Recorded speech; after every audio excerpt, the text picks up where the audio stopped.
Welcome to Twisted Truths, where betrayal meets brutal payback, and where the most unexpected twists expose what people are really capable of. This story isn't just shocking, it's personal. My name is Miguel Lees, and for 15 years I wasn't just a senior VP of sales, I was the heartbeat of an entire company. When I joined Volcrest Millworks back in 2008, we were a small regional supplier scraping by with $7.5 million in annual revenue. I'd grown up around this business. My father was a carpenter and I could name wood grains before I could multiply. I wasn't just selling product. I was selling trust. By last year, my department had pushed Volcrest to over $68 million in sales. Of that, over $11 million came directly from accounts I'd personally built from the ground up. I had the kind of relationships that didn't come from CRM entries. These clients called me when their kids graduated. I'd walked job sites in hard hats, sat in boardrooms smoothing negotiations, and flew across the country more times than I could count to fix a problem before it turned into a lost contract. I was Volcrest. At least that's what I thought.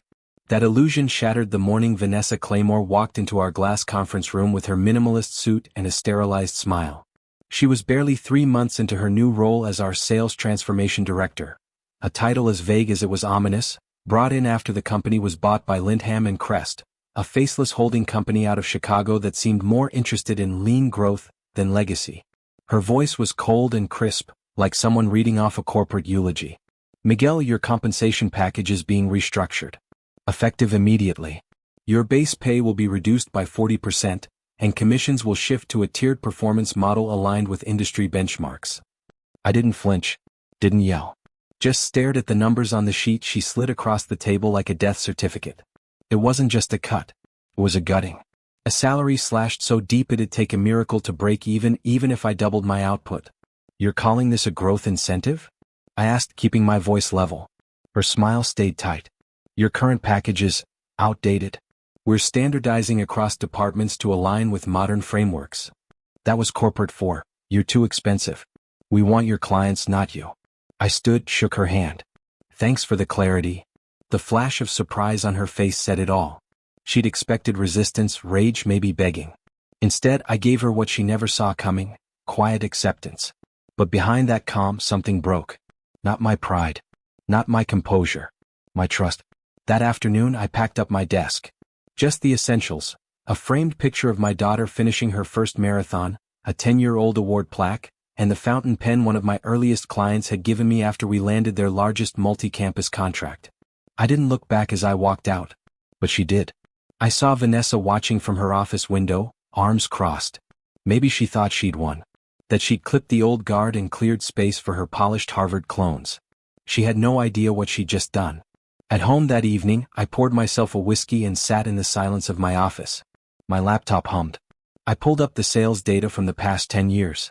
Every client, every uptick, every negotiated deal I'd sweated into existence. I stared at it like it was an obituary of a life I'd spent building for someone else. Then my phone buzzed. It was Charles Harmon, head of procurement at Stonewell Group, our single biggest client, worth almost $4 million in annual revenue. We'd known each other since before either of us had kids. Heard something's happening over there. You still with Volcrest? I paused. I'm considering my options. There was silence on the line, then Charles exhaled. If you land somewhere else, Miguel, you let me know first. We don't want to deal with anyone else. That's when it hit me. Vanessa thought she'd cut out a liability. What she'd really done was sever the veins feeding her empire. Because my real value wasn't in contracts. It was in loyalty. And loyalty walks. The next morning, I went back into the office to finish cleaning out my things. On my desk was a manila folder, anonymous, but I already knew who had left it. Inside was a spreadsheet, client retention rates, average spend, historical account revenue. My accounts weren't worth $11 million. They were worth $16.2 million. A full 23% of Volcrest's annual revenue. And they thought they could replace me with an algorithm and a fresh MBA. They thought wrong. They didn't just take my job. They took the trust one built, spat on it, and called it outdated. After I left the Volcrest building that last morning, cardboard box in hand, I sat in my truck for 15 minutes without starting the engine. The sun was sharp, uncomfortably bright. I should have been relieved to be free from the corporate BS, but the silence inside me wasn't peace. It was emptiness. 15 years of my life had just vanished, and the worst part? I didn't even see it coming. I should have. There were signs. Vanessa, accidentally looping me out of executive meetings. Her one-on-ones with my junior team. Efficiency audits that didn't include a single question about customer relationships. And Gabriella, my most promising recruit, suddenly ducking my calls after a lunch meeting with Vanessa. They had been plotting this for weeks, months, and I had smiled through it like a loyal fool. The first week was the hardest. I woke up early out of habit, sat at my home desk, opened my laptop, and just stared. The silence was suffocating. I kept refreshing my inbox, half expecting some kind of apology, a plea for help with transition, maybe even a thank you. Nothing. They'd cut me out completely, like I never existed. No farewell email. No acknowledgement. No exit interview. Just silence. I wasn't just laid off. I was erased. My daughter, Isabel, came by that weekend. She brought my favorite bourbon and a hug that said more than words could. "You okay, Dad?" I forced a nod. "I'm fine. You don't have to lie to me." She always could see right through me. So I told her the truth. How Vanessa had humiliated me under the banner of progress. How Volcrest, the company I'd built like a second home, had turned into a machine that ate people like me. How I didn't know who I was without the title, the meetings, the people calling me the guy who can fix anything. She just listened. Then she said something I didn't expect. "Maybe you needed this, Dad. Maybe this is where you finally build something that's actually yours." But how? I wasn't 25 anymore. I didn't have time to start over. My name held weight in the industry, sure, but without a team, a product, or a platform, I was just a ghost with a LinkedIn account. Then came the second wave of despair, betrayal from the inside. I learned Gabriella, the junior rep I'd personally mentored, had been promoted to handle my entire client list. The same woman who I'd taught the art of negotiation, the rhythm of trust, was now sitting in my chair, backed by spreadsheets, not substance. And clients weren't happy. Charles from Stonewall called again. She just sent me a 20-page onboarding packet like we're new clients. I called her to talk pricing and she told me to submit a request via the portal. What portal, Miguel? Another client texted. Is this the new Volcrest strategy? Replace relationships with automated forms. I didn't know whether to laugh or rage. Then came the letter. A firm one from Volcrest's legal team. Polite but sharp-edged. A reminder of my non-compete clause. 6 months, no engagement with clients in the same market. No solicitation. No conflict of interest. The letter even listed my top clients by name as if to say, "We're watching." It didn't scare me. It hurt. They didn't trust me to leave quietly. Because deep down, they knew. They knew what I meant to those clients. They knew Gabriella couldn't fill my shoes with a dashboard and a CRM. They knew they'd lit the match and were now watching for smoke. A few days later, I met up with Thomas, Volcrest's CFO, at a bar downtown. He looked like he hadn't slept in days. "I shouldn't be here," he said immediately. "But you are," I replied, sliding him a drink. He pulled out a folder. Inside were internal projections, client retention plans, and revenue forecasts, based on replacing me. "They're calling it the leash transition strategy," Thomas muttered. "They've got Gabriella and 2 other green hires splitting your accounts." I flipped the page. My name was everywhere. But the number that stopped me cold? $16.2 million. That's what my clients were actually worth annually. Not $11 million like I thought. They'd lowballed me for years. "You were the bridge, Miguel. Without you, those accounts fall off a cliff," Thomas said quietly. "But they're betting they won't." That night I didn't sleep.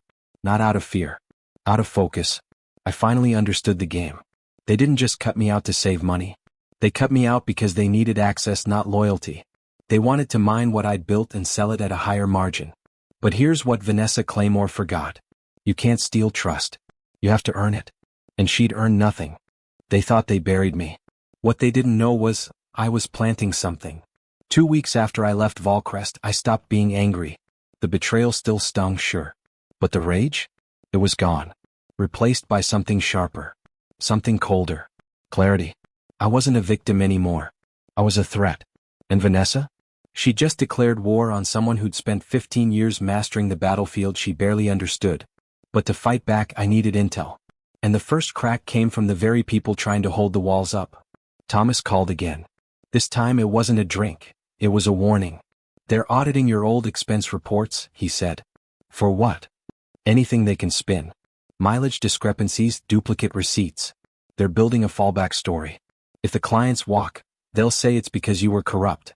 That you padded numbers. abused budgets. I laughed bitterly. So now I'm the villain in their fairy tale? Thomas didn't laugh. They're scared, Miguel. The board's asking why retention numbers are dropping. Vanessa told them it's a temporary adjustment, post-transition. But the projections are already off by 17%. That's not a hiccup. That's a hemorrhage. I leaned back in my chair. And the clients? 2 of your top 5 are already signaling non-renewal. But the big one? Weston Commercial? They're about to put their contract up for competitive bid. First time in over a decade. I froze. Vanessa had tried to lock down my clients, but she didn't understand something fundamental. Loyalty isn't written into a contract. It's earned with presence, trust, and delivery. And she'd shown up with none of that. I pulled up my inbox. Buried in an old folder was a draft email I'd never sent. It was to Evan Kessler, VP at Ironwood Solutions, a construction firm out of Dallas looking to expand into commercial millwork. We'd met at a conference a year ago. At the time I didn't bite. I was loyal to Volcrest. But now, I hit send. Within an hour, Evan replied. Heard what happened. Their loss. Want to grab coffee this week? We're building something big. But the real gold came the next morning. In a brown envelope slipped under my door. No name. No note. Inside, a printed slide deck titled, Client Transition Strategy, Maddox Account Conversion Timeline. They even used my name. It was Vanessa's internal presentation to the Volcrest board. Every page was worse than the last. Risk mitigation strategy. Normalize pricing across legacy accounts currently underperforming due to outdated loyalty discounts negotiated by ML. Translation? Vanessa was planning to raise prices, drastically, on my most loyal clients. The ones I had personally kept on board through economic downturns, labor shortages, and supply delays. Even worse, she forecasted 20% increased margin potential by doing so. And her plan? Replace those relationships with automation, standardized protocols, and lower-cost regional reps. She'd taken what I built and decided it was inefficient. But the line that made my blood turn cold? Client list currently represents approximate 24% of annual company revenue. Target retention rate, 85% post-transition. Anticipated attrition, 15% acceptable loss. 15%. Over $10 million in client revenue, acceptable loss. I didn't know who had sent me that file. But I knew why. Someone inside was done drinking Vanessa's Kool-Aid. That night, I poured myself a drink, sat on the porch, and stared into the dark. They had undervalued me for years. Lied about what my book was worth. Hidden the real numbers. Built backup narratives to discredit me when the fallout came. But now, I had the truth. And more importantly, I had proof. But what truly flipped the script wasn't just data. It was the loophole. I had my lawyer dig into the non-compete. Again. This time with a magnifying glass and a vengeance. He came back with a single, explosive sentence. The restriction pertains to millwork products directly competitive with Volcrest's existing SKUs. Okay, I said. But it says nothing about distribution of other building materials. And it says nothing about consulting. Or third-party services. Or referrals. That changed everything. I couldn't sell Volcrest's exact products. But I could sell around them. And I could guide clients off the cliff Vanessa had built. The next day I made 3 calls. 1. Evan at Ironwood. We met for lunch, and by the end of it I was consulting on their procurement strategy. 2. Daniel Chin, VP of Business Development at Pinnacle Supply Group. We talked once years ago. Now, I told him I was interested in a role, with full autonomy. 3. Frank Donnelly at Weston Commercial. This one I left a voicemail. Simple and respectful. If you ever need someone who knows your account inside and out, I'm open to talking. Within 48 hours, all 3 replied. Pinnacle scheduled an interview. Evan offered a 3-month consulting retainer. And Frank? You just said, let me know where you land. We're watching. The pieces were moving now. The truth was out. The leverage was shifting. And the next step was mine. But I wouldn't strike fast. No, I'd strike quiet, precise, surgical. Because now I knew what Vanessa had built. And more importantly, I knew how to bring it down. You don't have to swing a sword to win a war. Sometimes all it takes is watching your enemies bleed from their own arrogance. I didn't sleep much that week. Not from stress, from clarity. Vanessa thought she won. She thought gutting my salary and replacing me with spreadsheets was strategy. But here's the thing about revenge. If you want it to stick, you don't throw punches. You build something better. and you let your results do the talking. I started sketching it out, on paper with a pen. Old school. Like me. A flowchart. Names. Timelines. Openings. Not for an attack. For an exodus. Step 1. Build a new home. Pinnacle Supply Group offered exactly what I needed. A senior-level position. Total freedom. No red tape. And Daniel Chin, the VP, had one rule. If you can bring in revenue, we'll give you the room to run. Perfect. Within 2 weeks, I had a contract signed. Senior Vice President of Strategic Growth. My title wasn't for show. I had authority, budget control, and a skeleton team to start with, 2 hungry reps I could mold from scratch. I told Daniel, give me 90 days. I'll bring numbers Volcrest can't even dream of. He smiled. Miguel, we didn't hire you for dreams. We hired you for war. Step 2. Let the clients come to me. I never picked up the phone to call a single client. Didn't have to. Because by the time Vanessa's price hikes hit, the calls started pouring in. Harold Lang, CEO of Northwell Construction, left a voicemail. Your replacement just bumped our unit price by 12%. No notice. No conversation. I'm not renewing our agreement until I speak to you directly. Meredith from Westerly Group called next. Gabriella sent us a PDF asking us to restructure our procurement workflow. She doesn't even understand our timeline requirements. One by one the cracks widened. My clients weren't loyal to Volcrest. They were loyal to me. Step 3, stay legal, stay lethal. I consulted my lawyer again just to be safe. We mapped everything out. I wouldn't sell millwork. I'd sell everything around it, hardware, tools, finished supplies, architectural extras. And if clients asked to switch entirely, that was their decision. And Vanessa couldn't stop it. Step 4, use their own system against them. Thomas sent over another slide deck. This one marked confidential Q2 client recovery forecast. Vanessa had projected a 2% attrition rate. The reality? Over 14% and climbing. And her solution? A satisfaction survey initiative. She was sending cold emails and 48-question forms to my legacy accounts, thinking that data entry would replace a decade of handshakes, golf games, and late-night calls when delivery trucks broke down. She was trying to algorithm her way out of a relational collapse. I didn't need to sabotage her. She was doing it herself. But I did need to show up when the opening came. And it came with a bang. Weston Commercial put their $4.2 million annual supply contract up for bid. First time in 12 years. Frank called me. Vanessa's pushing daily calls. They're desperate. But we're not married to price, Miguel. We're married to execution. Can you match what we had before? We can beat it, I said. With service they can't copy. Frank didn't hesitate. Let's make it happen. I called Daniel at Pinnacle. We land Weston, I told him, and we take a wrecking ball to Volcrest Q3. He grinned over the phone. Budget's yours. Burn the boats. Step 5, make it public. I worked my team like hell for 2 months. Every client interaction? Flawless. Every delivery? On time. Every account question? Answered within the hour. I even went to sites myself. Talked to the workers. Met foremen in muddy boots. Word spread. Miguel Lees wasn't gone. He was just getting started. The final stroke of planning came in the form of a press release. Drafted carefully. No names. No shade. Just a fact-filled announcement about my new role at Pinnacle and the strategic onboarding of major commercial clients. But inside the industry? Everyone knew. By the time it hit inboxes, 3 more former Volcrest accounts had requested proposals. Vanessa sent me an email the next day. Subject line, let's talk. Message. Miguel, we should discuss what's happening between your firm and our former accounts. This escalation is unnecessary and not in anyone's best interest. I didn't reply. Because we weren't negotiating. We were already winning. They took my loyalty and lit it on fire. So I built something stronger from the ashes, and watched them burn. I used to think revenge would feel loud. Explosive. Like a courtroom outburst or a dramatic press conference. But in reality, it was quiet. It sounded like Vanessa's panicked voicemails going unanswered. It looked like the client list at Pinnacle growing by the week. It felt like balance being restored, not with rage but with results. 3 months into my new role, my division had generated $9.1 million in new revenue. And that was just the beginning. Every time a former Volcrest client signed with us, I personally ensured their first orders were perfect. No mistakes. No excuses.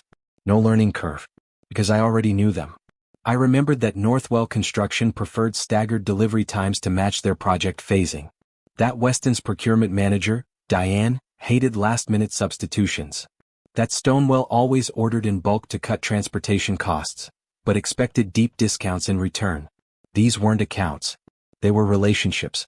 And Volcrest had thrown them away for margin math on a PowerPoint slide. Meanwhile, I could feel the panic rising behind Vanessa's corporate curtain. Thomas texted me after a board meeting. Vanessa's numbers are worse than projected.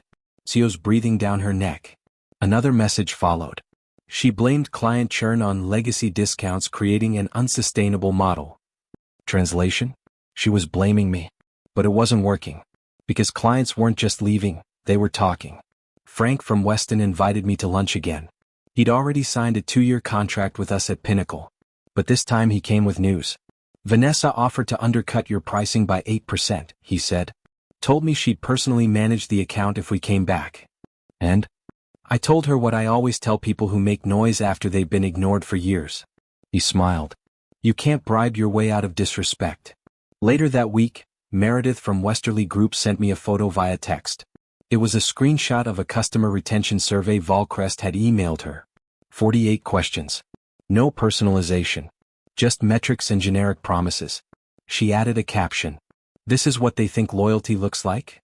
I didn't even reply. Because I didn't have to. Then came the industry whispers. A newsletter from Builder Trade Weekly dropped the headline. Senior sales exodus hits Volcrest. Major accounts shift to competitor. No names mentioned. But the details were unmistakable. Client migration estimated to exceed $10 million over 2 quarters. Anonymous sources blame strategic missteps post-restructuring. Former SVP now thriving at Pinnacle with record Q2 numbers. The article wasn't about revenge. It was about recognition. And Vanessa? She was losing control of the narrative. Then she showed up in person. No appointment. No notice. I was in a team meeting when my assistant buzzed. Vanessa Claymore is in the lobby. Says she's here for you. I walked out calmly. She stood near the reception desk, clutching a thin laptop bag, looking nothing like the confident director who once slashed my salary in a polished glass room. Her posture was tight. Jaw clenched. Desperate. Miguel, she said. We need to talk. About what? This, client poaching. The damage being done, it's not sustainable for either of us. I just stared at her. You created this, Vanessa. I didn't mean for it to go this far. But you did mean to gut my salary. Replace me. Undermine my team. Call my work outdated. I was trying to align the company for long-term growth. You aligned it for collapse. She swallowed hard. What do you want? She asked. That's when I realized. She didn't come to stop the bleeding. She came to beg me not to bury her. I already have what I want, I said, stepping past her. A company that actually values the people who keep the lights on. That afternoon, Frank forwarded me an email chain between Weston and Volcrest. Vanessa had offered a 10% discount, waived freight and quarterly rebates just to get them back. Frank's reply was one sentence. You can't replace 15 years with one email. And he CC'd me. They tried to erase me. But the deeper they dug my grave, the clearer I saw the blueprint for their downfall. By month 4, I was no longer climbing. I was ascending, and Vanessa? She was unraveling. But the real twist? It wasn't about her anymore. It was about what Volcrest had always been doing behind the scenes. It started with a call from Evan Kessler, my contact at Ironwood Solutions. We were midway through a site visit when he said, You ever wonder why your accounts were never rebalanced? Why they let you carry 20% of total sales volume without a VP override? I blinked. Because I produced results? He raised an eyebrow. Or because you were padding their books? That sat heavy in my gut. Later that night, I pulled out the old folder Thomas had given me, Volcrest's internal deck estimating my accounts at $16.2 million. But I remembered the official revenue report the board used to give me credit for. $11.1 million. $5 million, missing. The next day, I confronted Thomas in a quiet diner near the office. He didn't deny it. They were underreporting your contributions, he said. By design. Oliver, the old CEO, used your accounts as a cushion. Any shortfall elsewhere? He'd dip into your actual numbers and reassign them to other divisions to keep the books clean. My mouth went dry. So I was making other people look like heroes, while they told me I was overpaid. Exactly, he said. You were their safety net. But Vanessa didn't know that. She only saw you as a bloated line item. So she cut you and cut off the lifeline. I leaned back stunned. She wasn't just reckless. She was blind. And now, Thomas added, she's cooked. The next morning, Daniel Chin, my boss at Pinnacle, walked into my office grinning. You might want to hear this live, he said, turning his laptop toward me. It was a live Q3 earnings call for Volcrest's parent company, Lindham & Crest. The CEO, Raymond Peters, sounded unusually stiff. While our restructuring has achieved certain cost efficiencies, unexpected client attrition in our commercial division has impacted projected revenue. Then an analyst jumped in. Reports indicate your largest commercial client, Weston Commercial, signed with Pinnacle. Is that accurate? There was a pause. Then Raymond muttered, we are reassessing our client retention strategy. I nearly laughed. Because by then, Weston, Stonewall, Northwell, Westerly, 8 of my top 10 legacy accounts had already migrated to Pinnacle. Volcrest hadn't just lost sales. They'd lost their foundation. Later that evening, my assistant handed me an envelope. Inside, a business card. Gabriella's. She'd left Volcrest. Written on the back in shaky handwriting. Any openings at Pinnacle? I was wrong about her. And about you. I didn't smile. I didn't gloat. I just filed the card away. Because poetic justice doesn't need applause. It just needs silence loud enough to echo. But the real reversal? It came at Volcrest's annual board meeting, and Thomas was kind enough to fill me in. Vanessa had been officially reassigned. Stripped of client oversight. Moved into strategic development initiatives. Which, as Thomas bluntly put it, meant, she's got a title and no power. It's over. They were quietly searching for a new sales director. Someone who could rebuild trust. Someone who understood relationships. Thomas looked me in the eye. They want to talk to you. I nearly choked on my drink. You're kidding. I'm not. The board split. Some think bringing you back, even in a consulting role, might stabilize things. I didn't hesitate. Tell them I'm busy. Building something better. That weekend, I went out to dinner with Isabel, my daughter. She toasted my success with a sly grin. You look happier than I've seen you in years. I am, I said. I thought they stole everything from me. Turns out, they just handed me the proof I needed to leave. She smiled. So, what now? I glanced out the window. Now, I hire. I train. I expand. Because the twist wasn't that Vanessa lost. It was that they all did. When they cut me out to chase short-term profit, they slaughtered the golden goose. And now all they had left was charts, churn, and regret. They called me outdated. Turns out, I was the only thing keeping them alive. A year to the day after Vanessa Claymore slid that brutal compensation restructuring packet across the table, I walked into my new office, bigger, brighter, mine. The nameplate on the door read, Miguel Lees, Executive Vice President, Strategic Growth. Pinnacle Supply Group. My team? Now 11 reps strong, plus 2 account managers, a marketing coordinator, and full support staff. Our division revenue? $26.3 million. Surpassing every forecast. Every dream I hadn't dared admit I had. We'd taken 8 of Volcrest's top 10 accounts. And not just taken, we'd elevated them. Weston now had dedicated logistics services. Stonewell had been on board onto our custom project management platform. Northwell? We built a vendor support hotline just for their teams. We weren't competing. We were redefining. And clients saw it. Word spread. My name was no longer whispered in halls. It was shouted in boardrooms. Then came the last twist. My assistant buzzed me. Vanessa Claymore is here. No appointment. I froze. It wasn't curiosity that made me nod to let her in. It was closure. She looked different. Not beaten but dimmed. Her power suit was now off the rack. Her bag wasn't designer. And her voice, once sharp and calculated, came out softer.